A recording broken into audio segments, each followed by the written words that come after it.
from our region. Even in most parts of the north, the same thing. So we can afford to put our house in order and then develop our place. If we can do it for other people, we can do it for ourselves too. And it is circumstances like this that push people to start thinking home. Knowing fully well that if you don't develop your place, how can you claim leadership? When the war started, people ran home to find out they don't even have a place with their families to stay. That's why at the end of the war, people started building houses, the whole of the southeast. So I hope that will translate into proper development, industrial development, estates and such things. And they're happening in most places now. So it takes time to do, but it might not be immediately visible, but a lot of work is going on in the southeast. In the light of what you're saying now, where does he leave Peter Obi? Does he still have a chance to contest? Well, if there is a Nigeria, he will contest. If there is a Nigeria, politically speaking, I think Peter Obi has one advantage. He has gone beyond the call of duty being an Igbo man. He's a Nigerian. People look at him as a Nigerian hope, which is an advantage he had that no other leader has it. It's a Nigerian hope. Those who don't trust President Tinubu, most of them trust Peter Obi. They believe he can make a change. Again, that is, thank God you use the word trust. That is where trust becomes valuable, becomes something you can look forward to. Most Nigerians who have lost faith in the political process pray and hope that Peter will emerge to become the future of this country. That is genuine trust. If somebody can lay his future, his family, and give it to one man, that's a lot of trust. And I believe that he cannot abuse it. He will not disappoint if God gives him the opportunity to be president of this country, if there is still a country. Why do you say there's still a country? Yes, you can remain in a place without it, and it's not a country. Once you balkanize a place, it's not a country. Because I don't know what is coming up from the north. A lot of meetings are holding on in different parts of the north. Nobody knows what is going to come up. So we're in a dilemma. The dilemma is the kind of situation that happened in the morning. You hear Ojukwu make a big speech. In the evening, Gowon replies him. And we continued this for about 2.5 months I think it was up to 2 years from the coup of 66. A few months, and then the civil war started.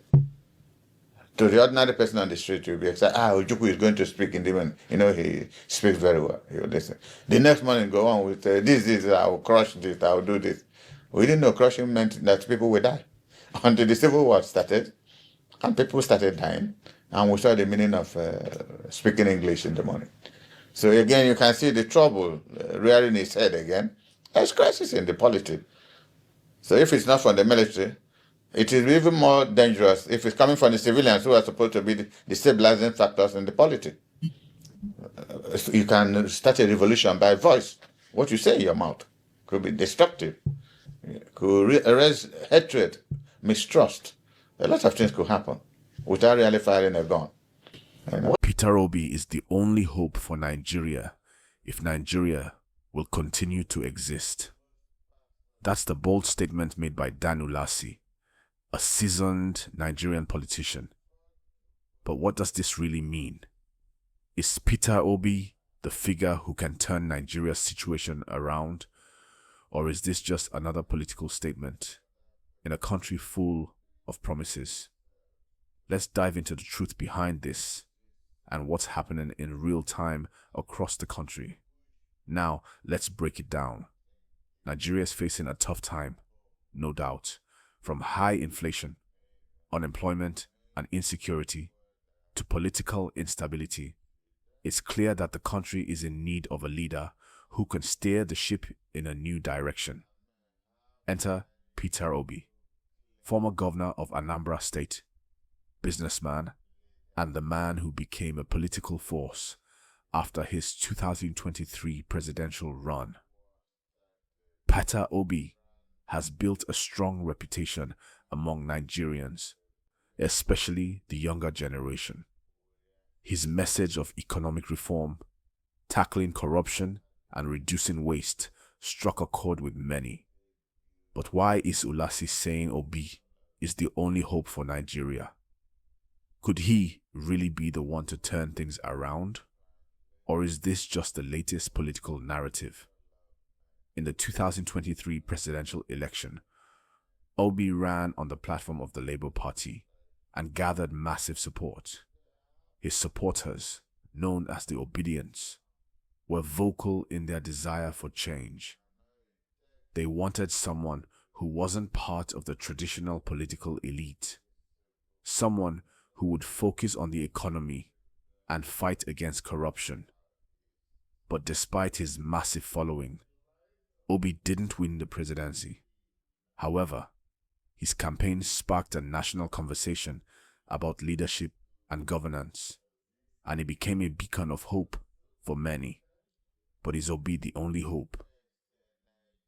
Is he really the man who can guide Nigeria out of the mess it's in? Let's be real for a moment. The challenges Nigeria faces are not small. Corruption has eaten deep into the fabric of the nation, and the political system is plagued with inefficiencies and a lack of accountability. The government is often seen as disconnected from the needs of the people, and the youth, who make up a significant portion of the population, feel left behind with little opportunity for growth. Now, Dan Ulasi's statement is not just a casual remark. It's a reflection of the desperation many Nigerians feel. With the country in such a delicate state, there's a growing sense that Nigeria can't afford another failed leadership cycle. People want change. They want someone they believe can make a difference. And that person, according to Ulasi, is Peter Obi. But before we get carried away, let's think about what this actually means. For Obi to be the only hope, he's going to need more than just a political platform. He'll need real power behind him, and that power comes from strong institutions. Nigeria doesn't just need a new president. It needs an overhaul of its entire political system, from fighting corruption to rebuilding the trust in government. The work ahead is monumental. If Peter Obi wants to lead Nigeria through this crisis, he'll need more than just supporters. He'll need the backing of institutions that are capable of pushing his reforms. It's about more than just the presidency. It's about how much he can change Nigeria's system from the inside. But let's not forget the political dynamics at play. Nigeria's political landscape is not easy to navigate.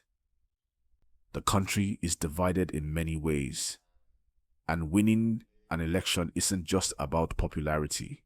It's about alliances, strategies, and party dynamics. Obi may have gained popularity in the 2023 election, but will he have the political power to push through the changes Nigeria desperately needs? And can he unite the country? Or will the same old divisions continue to stand in his way? Now, let's talk about something crucial. The people. The Nigerian people are tired. Tired of empty promises. Tired of seeing the country's resources drained by corruption. Tired of not having enough jobs, enough security, enough hope. But here's the thing. The people, you and I have to play our part too. It's not enough to sit back and wait for a savior. The fight for change has to come from all of us, not just from one person. And that's where things get tricky. Obi, as the only hope, is going to need more than just good intentions. He's going to need the support of every Nigerian, from the grassroots to the elite.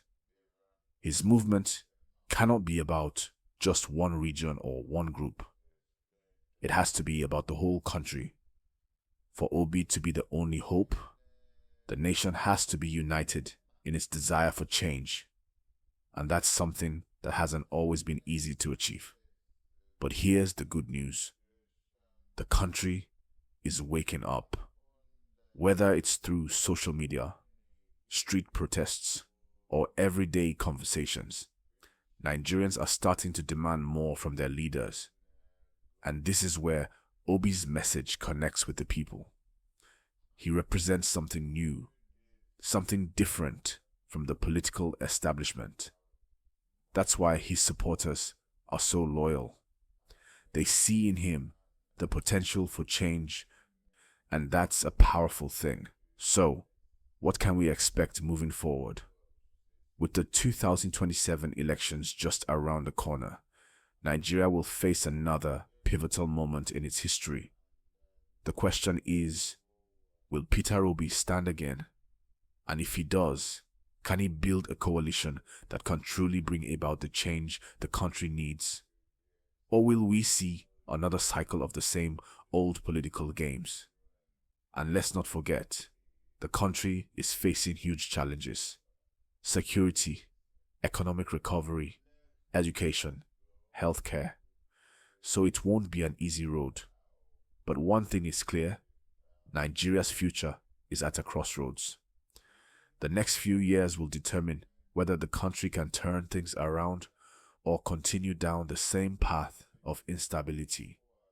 Peter Obi, if he takes up the mantle again, will need more than just a strong message. He'll need real, tangible plans for rebuilding the country's economy, fighting corruption, and ensuring that the people's voices are heard. So, is Peter Obi really the only hope for Nigeria's survival? That remains to be seen. But what's clear is that the people of Nigeria are hungry for change, and they're not going to settle for the same old politicians who have failed them time and time again. What do you think, though? Do you believe Peter Obi can be the leader Nigeria needs? Or is it time for a new generation of leaders to step up? Drop your thoughts in the comments below. I'd love to hear what you think. And don't forget to like this video and subscribe to the channel for more updates on Nigeria's political landscape. The truth is, Nigeria's future is in the hands of its people. We all have a role to play in shaping the future. And it starts with us being informed, engaged, and demanding the change we want to see. So let's keep the conversation going. And as always, stay hopeful, stay engaged, and keep pushing for a better Nigeria. Thank you for watching. Until next time.